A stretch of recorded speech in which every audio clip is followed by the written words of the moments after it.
Buenas tardes para todos. Mi nombre es Laura Tatiana León Patiño y hoy les quiero hablar de las funciones químicas inorgánicas. Entonces, iniciemos. Ya comparto acá.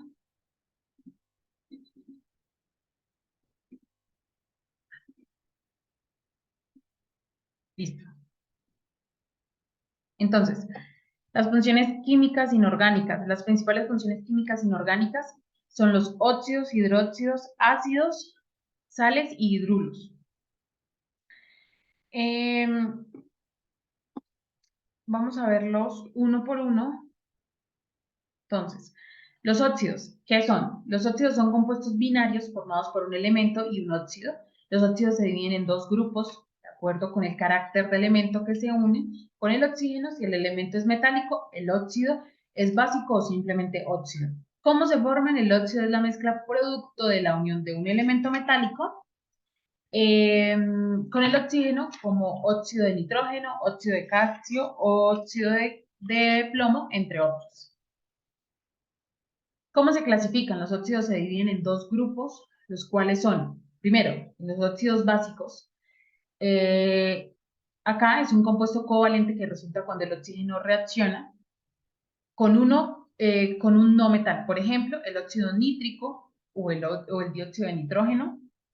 Segundo, los óxidos ácidos es un compuesto químico binario que resulta de la combinación de un elemento no metálico con el oxígeno. Por ejemplo, el carbono presente en la materia orgánica se combina con el oxígeno del aire para formar dióxido de carbono y si se aplica la combustión se obtiene monóxido de carbono. Bueno, recordemos que el oxígeno siempre va a ser carga -2 y el elemento va a tener carga positiva. Depende, claro está, pues de la tabla periódica. Algunas características de los óxidos metales y de los óxidos no metales. Entonces, los óxidos metales tienden a ser polvo, sólidos, no son duros. Los metales, ellos sí en sí son buenos conductores, pero cuando están en un oxígeno ya pierden un poco conductividad eléctrica, pues pero sin embargo no la pierden totalmente. También los óxidos metálicos absorben mucho el calor, pero no la liberan. ¿Por qué? Por las estructuras cristalinas, porque las estructuras cristalinas mantienen el calor, entonces son aislantes térmicos. Los óxidos son químicamente estables.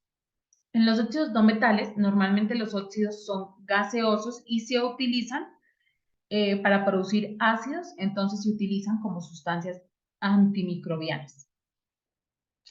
¿Cómo se forman y cómo se formulan y cómo se nombran, perdón? Entonces, veamos el selenio con el oxígeno.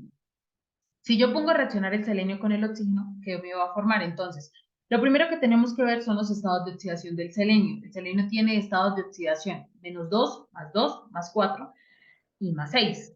Como la sumatoria siempre me debe dar 0, no podemos trabajar con el -2, pues porque obviamente no me va a dar 0. Entonces, pues solo vamos a trabajar con los estados de oxidación positivos.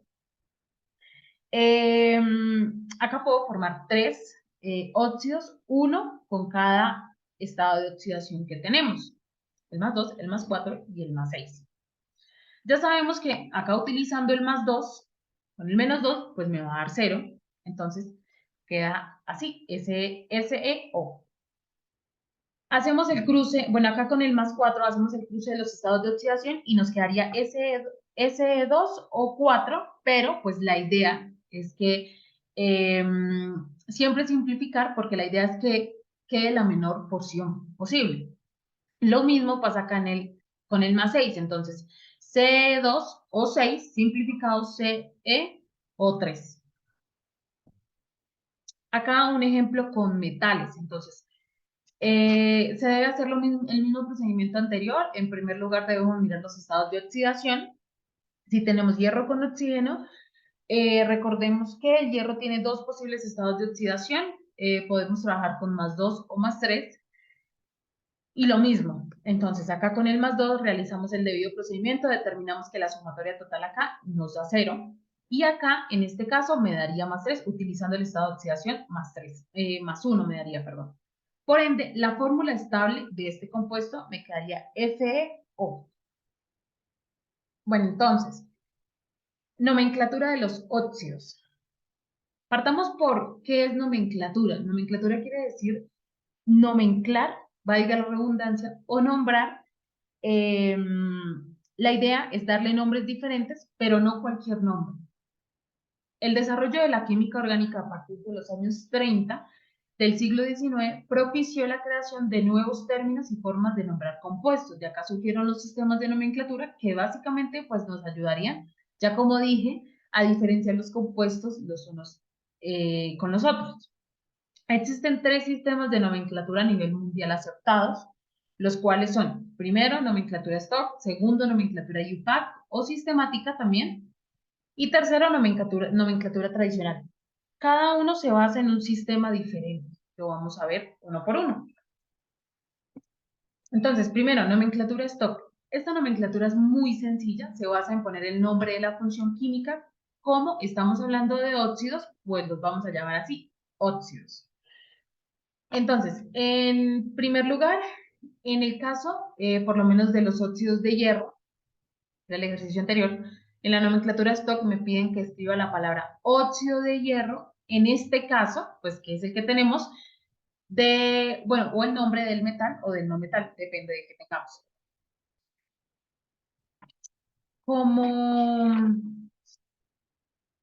Como, bueno, esta nomenclatura nos pide también diferenciar, tenemos que diferenciar de los unos o los otros, los óxidos, debemos de poner el estado de oxidación del metal y del no metal, entonces nos quedaría óxido de hierro 2 con su estado de oxidación, óxido de boro 3 y óxido de carbono 4. Segundo, nomenclatura UPAC o sistemática. Entonces, en esta nomenclatura utilizamos prefijos numéricos que ya están determinados para indicar cuántos átomos tenemos de cada uno. Igual se maneja la misma estructura que el stock. Nos ayudamos pues de esta tabla, que ya lo dije, ya está determinada la nomenclatura sistemática. Recordamos los prefijos para 1 mono, para 2 di o bi, para 3 tri, para 4 tetra, para 5 penta, para 6 hexa, para 7 hepta y para 8 octa. Entonces, como siempre, tenemos que ver primeramente, bueno, los estados de oxidación, pero antes de la palabra óxido debemos decir cuántos oxígenos tiene. Entonces, quedaría de la siguiente manera, en este primer caso. En esta fórmula solamente hay una, por ende, el prefijo que se utiliza para uno es mono. Entonces, nos quedaría monóxido de hierro. En este caso, cuando hay dos, utilizamos los prefijos de di, como lo estipulamos acá, y nos quedaría dióxido de carbono. Bueno, la nomenclatura tradicional.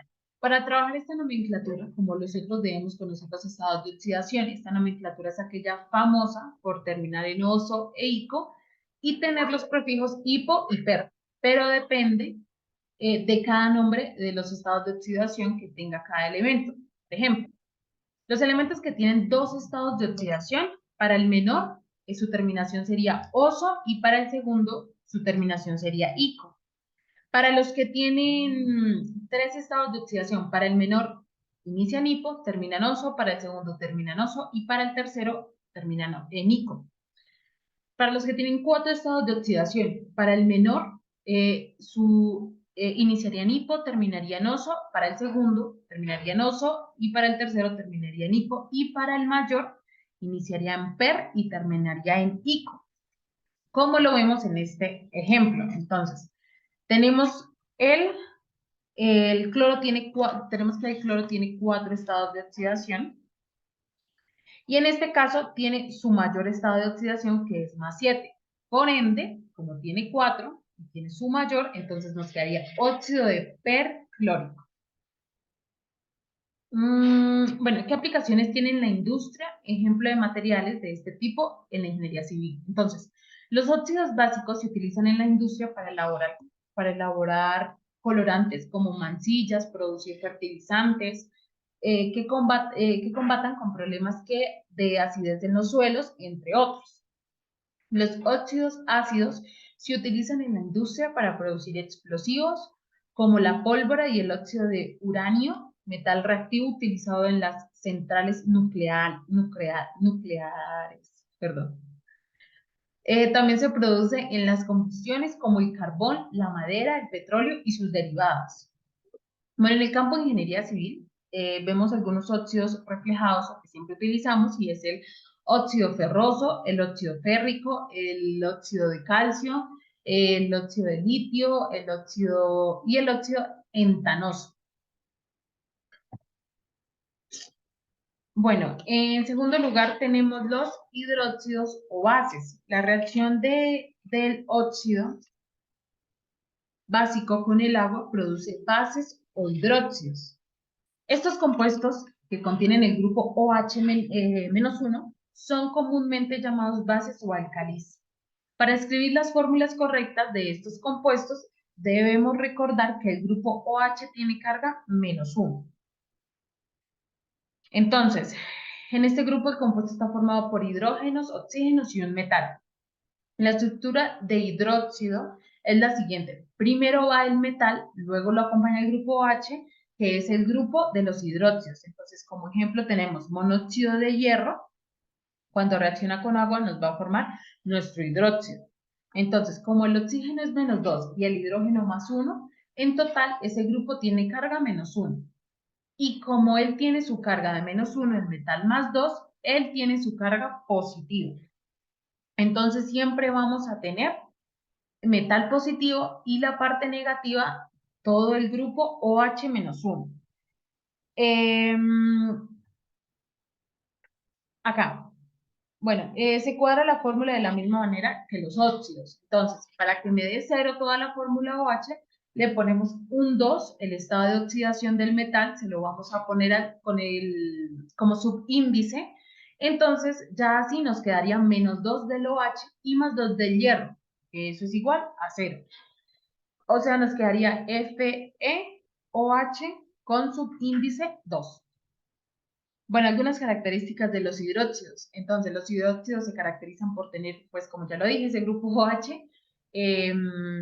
Cuando se forma el hidróxido, ellos son poco solubles, es por ello que algunas veces precipitan y otros se alcanzan a solubilizarse, generando la liberación de ese grupo OH. Ese grupo OH en el agua es muy reactivo. Ese grupo se llama pues hidróxidos, pero cuando él está solo, sin el metal. ¿Cómo se clasifican, se formulan y se nombran los hidróxidos? Entonces, ejemplo, tenemos que se va a formar a partir del óxido de sodio con el agua, es decir, el metal más el grupo OH. Bueno, acá ya sabemos que está trabajando con +1 y con +2. Bueno, el paréntesis no es necesario, entonces quedaría NaOH. ¿Por qué no es necesario? Se supone que solo cuando le ponemos un número diferente de 1, un subíndice, es necesario poner el paréntesis. De resto, no es necesario el paréntesis, entonces nos quedaría así. Bueno, esto que es pues en lo que nuestra vida cotidiana la encontramos como la soda cáustica. Entonces, los hidróxidos son muy reactivos con la materia orgánica, es decir, tenemos una cantidad de hidróxidos y hacemos contacto con ellos, nos podemos quemar, nos pueden causar corrosión en los metales, ellos son compuestos iónicos, porque este grupo H tiene una carga puntual negativa y el sodio puede ceder un electrón a este grupo H y se genera un compuesto iónico. Son compuestos polares que se disuelven la mayoría en agua, pero cuando se disuelven en el agua liberan este grupo OH, que es muy reactivo, entonces cambian la composición química del agua y hacen que el agua sea básica. Nomenclatura de los hidróxidos. Entonces, en este caso los llamamos de la misma manera que en los óxidos, pero pues no vamos a llamar óxidos, sino los vamos a llamar hidróxidos. Entonces, nomenclatura stock, si tenemos, por ejemplo, el hierro, el cual forma dos estados de oxidación, nos quedaría hidróxido de hierro 2, hidróxido de hierro 3. Para llamarlos utilizamos la misma regla que la anterior, pero ahora en lugar del óxido lo llamamos pues hidróxido, como ya lo dije.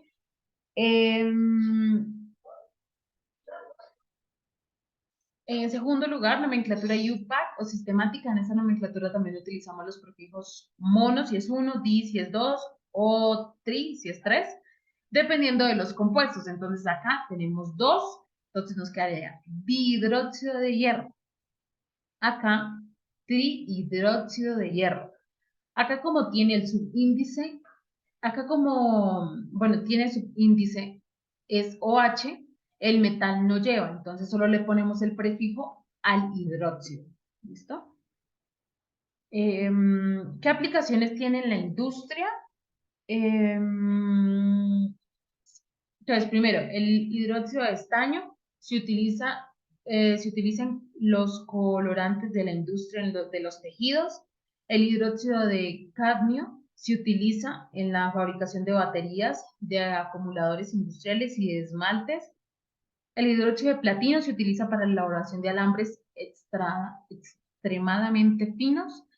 El hidróxido de cromo se utiliza en la elaboración de pinturas, además se usa para los colorantes de textiles, cosméticos y alimentos. Y por último, el hidróxido de calcio es la llamada cal muerta o cal apagada que se usa en la construcción. Los ácidos. Los ácidos son combinaciones ternarias de oxígeno, hidrógeno y un no metal. Entonces, los óxidos ácidos al reaccionar con el agua producen sustancias de carácter ácido conocidos con el nombre de ácidos oxácidos o ácidos ternarios, perdón. Estos contienen siempre oxígeno junto con hidrógeno, puesto que el ion hidrógeno contiene siempre carga positiva, carga +1. La carga en el oxianión es igual al número de iones de hidrógeno que pueden ser producidos por una molécula del ácido. Bueno, ¿cómo se forman? Al reaccionar un gas, como puede ser el flúor o el cloro, con el hidrógeno se forma un hidrácido. Entonces acá el cloro más el hidrógeno nos forma un ácido clorhídrico. Al reaccionar un óxido no metal con agua se forma un ácido terciario. Entonces el trióxido de azufre más agua nos va a generar el ácido sulfúrico. Acá, cualquier compuesto químico que puede ceder protones es un ácido.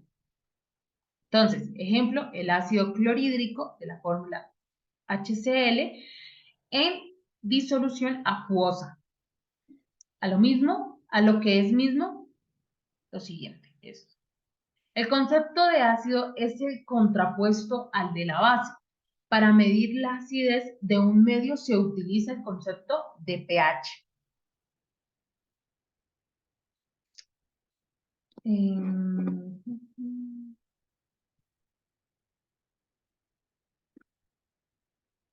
Acá, bueno, listo. Fórmulas generales de las formaciones de los ácidos. Entonces, las fórmulas generales de las reacciones generales de la formación de los ácidos, a diferencia de los hidróxidos, de los óxidos o de las sales, para ellos existen más de una reacción. Estas no son las únicas reacciones, ya que los ácidos también pueden darse como consecuencia de muchos otros procesos químicos. Sin embargo, de manera general, las reacciones que se establecen para la formación de estos ácidos son dos. ¿Y por qué solo dos? Porque una es para formar ácidos hidrácidos y la otra es para la formación de ácidos oxácidos. No son lo mismo, la manera en la que se forma pues es totalmente diferente. Entonces tenemos los ácidos oxácidos. Entonces tenemos que para los ácidos oxácidos lo que debemos tomar es un óxido no metálico, lo combinamos con agua y esto nos va a dar como resultado un ácido de la siguiente manera. Entonces, el ácido sulfúrico más la combinación de agua nos dará como resultado un compuesto el cual empieza por H Ya que es un ácido, va a tener azufre, que es el elemento del óxido, y además va a tener oxígeno.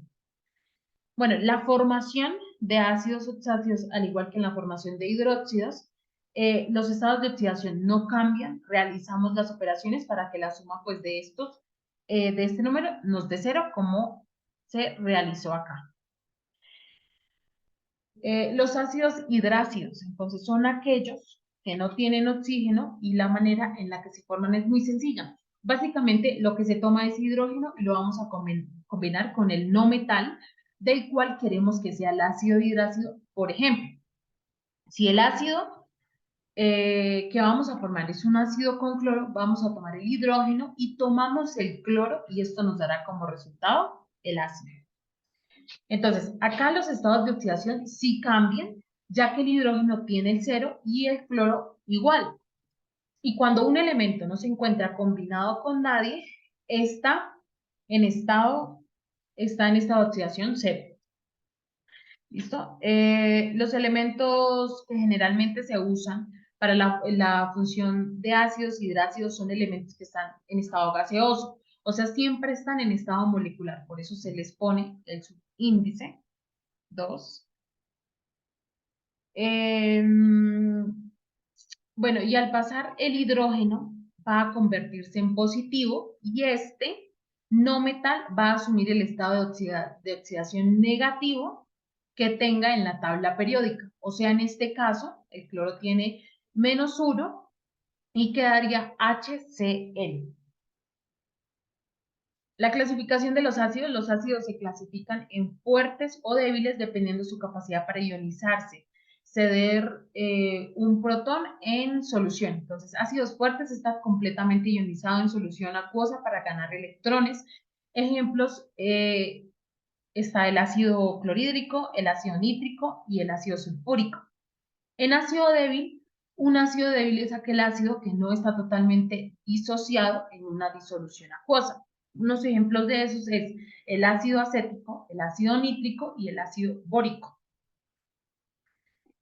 La nomenclatura de los ácidos. Bueno, acá debemos tener algo muy particular en cuenta, y es que a pesar de que existen 3 sistemas de nomenclatura, el stock, el sistemático y el tradicional, eh, vamos a utilizar únicamente el tradicional, ya que este sistema es el más usado para nombrar ácidos.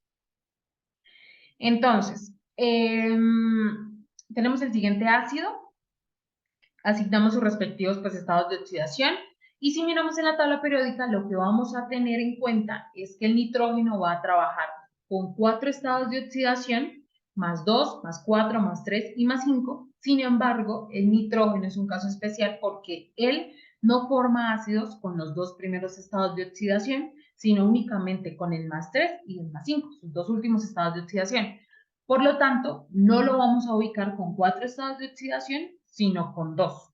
Entonces, en este caso, el que está ocupando es el 5.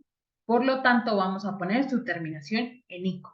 Entonces, nos quedaría, como ya lo hicimos anterior, nombramos óxidos, le ponemos óxidos, hidróxidos, hidróxidos, y acá ácidos. Entonces, nos quedaría ácido nítrico, su terminación en ico, como ya lo expliqué anteriormente. Entonces, acá, un ejemplo. Asignamos los respectivos estados de oxidación. Acá hay algo muy importante y es que el cloro puede trabajar con +1, +3, +5, +7. En este caso, el estado de oxidación con el que está trabajando es el +1 y tiene 4 estados de oxidación. Y para un elemento que tiene 4 estados de oxidación, el primero corresponde a su iniciación en hipo y termina en oso. Y nos queda de la siguiente manera: ácido hipocloroso. ¿Qué aplicaciones tiene en la industria? Ejemplos de materiales de este tipo en la ingeniería civil. Entonces, hay numerosos usos de ácidos. Por ejemplo, el ácido sulfúrico son usados como catalizadores en este es usado en grandes cantidades en el proceso de alquilación para producir gasolina. Los ácidos fuertes, como el ácido sulfúrico, fosfórico y clorhídrico, también tienen efecto de reacciones de deshidratación y condensación. Los ácidos son usados frecuentemente para eliminar herrumbes y otras corrosiones de los metales, que es un proceso conocido como pickling. Los ácidos son usados también como aditivos en bebidas y alimentos, puesto que alteran su sabor y sirven como pre- perdón, como preservantes. Por ejemplo, el ácido fosfórico es un componente de las bebidas con cola. Eh, Pueden ser usados también como electrolitos en una batería, como el ácido sulfúrico en una batería de automóvil. En otro tenemos las sales. Entonces, una sal es un compuesto formado como cuando uno o más de los iones hidrógenos es un ácido, de un ácido es reemplazado por un catión, o sea, un metal o un ion poliatómico positivo, o cuando uno o más de los iones hidróxidos de una base es reemplazado por un anión, no metal o ion poliatómico negativo. Esta sal es neutra cuando al reemplazar aniones y cationes la cantidad de grupos de hidróxido de la base es igual al número de iones hidronio del ácido, obteniendo como producto secundario agua. En resumen, bueno, una sal se forma con la reacción de un ácido con una base.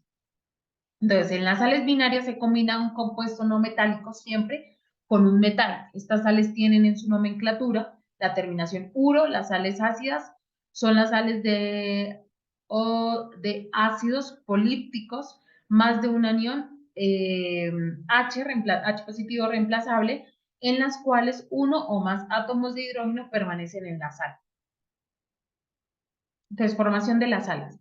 Las sales están formadas por una reacción química entre una base y un ácido, un metal y un ácido, un metal y un no metal, una base y un anhídrido de ácido, un ácido y una base anhídrido.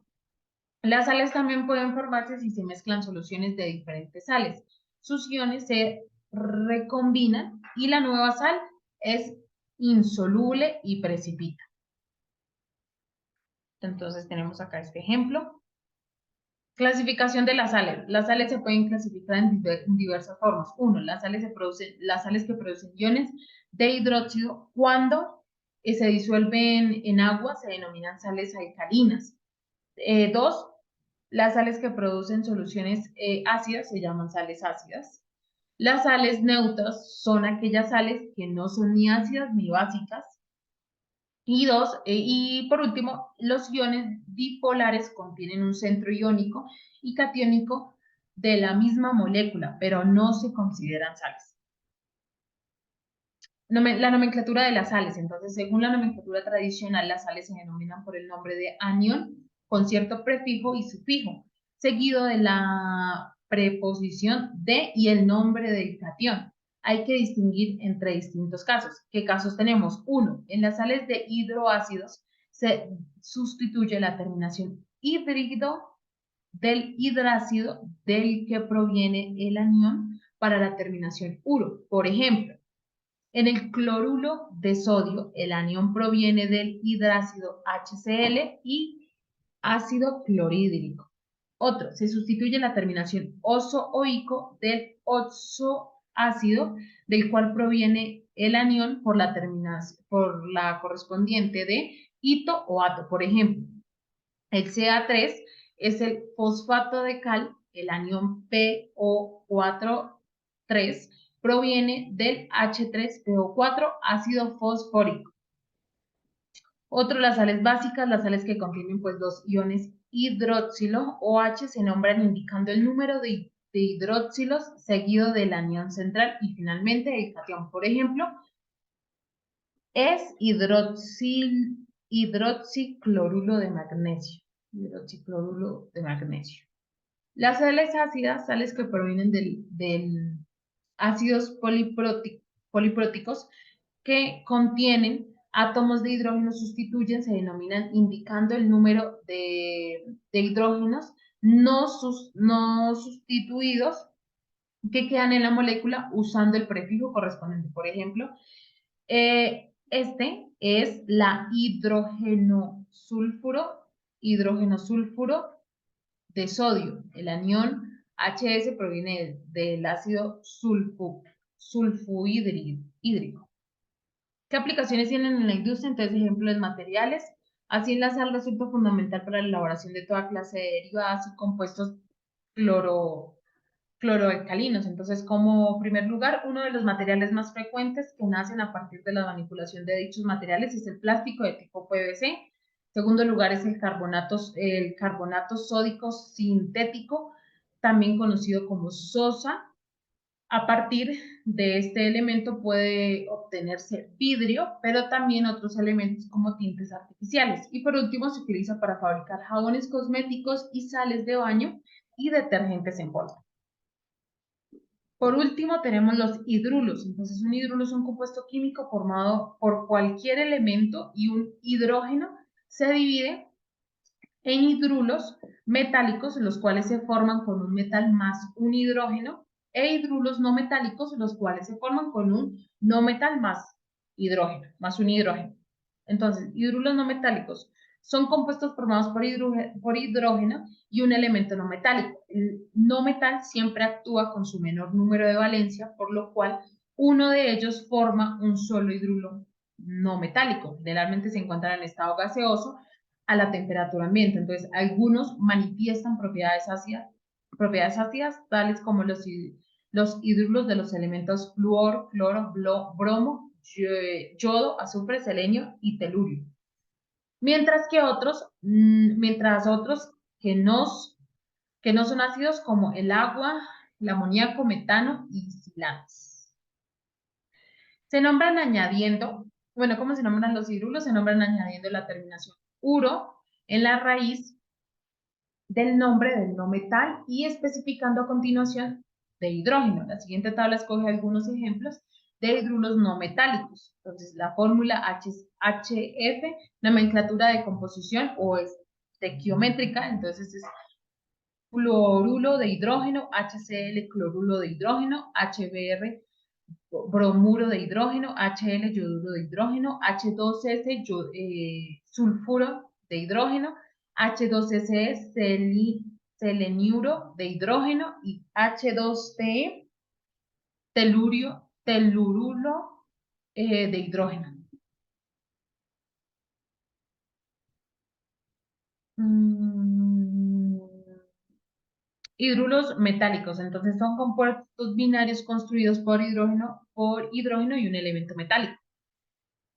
Se formulan escribiendo primero el símbolo del elemento metálico, se nombran con la palabra hidrulo seguida del nombre del metal. Entonces acá tenemos unos ejemplos: hidrulo de sodio, hidrulo de litio, hidrulo de calcio, hidrulo de estroncio. En algunos ejemplos importantes de este tipo de hidrulos son: los hidrulos metálicos son el resultado de la unión entre el hidrógeno y un elemento metálico. Entonces, quiere decir, el metal más el hidrógeno nos genera el hidrulo metálico. Los hidrulos metálicos se caracterizan por ser únicos compuestos en los que el hidrógeno funciona como número de oxidación de -1. Para escribir la fórmula de un hidrulo metálico, primero se escribe el símbolo del elemento metálico, parte positiva, y después el del hidrógeno, parte negativa. Ejemplo, la fórmula del hidrulo que resulta al combinarse el calcio con el hidrógeno es la siguiente.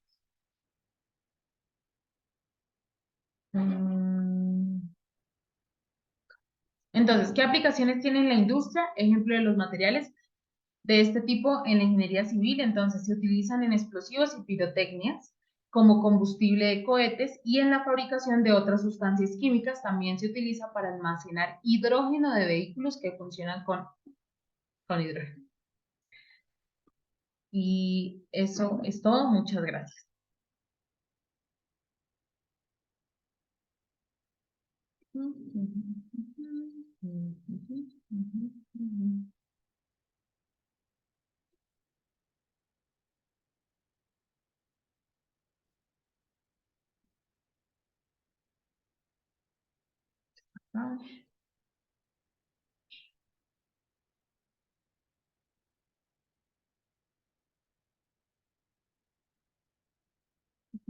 Y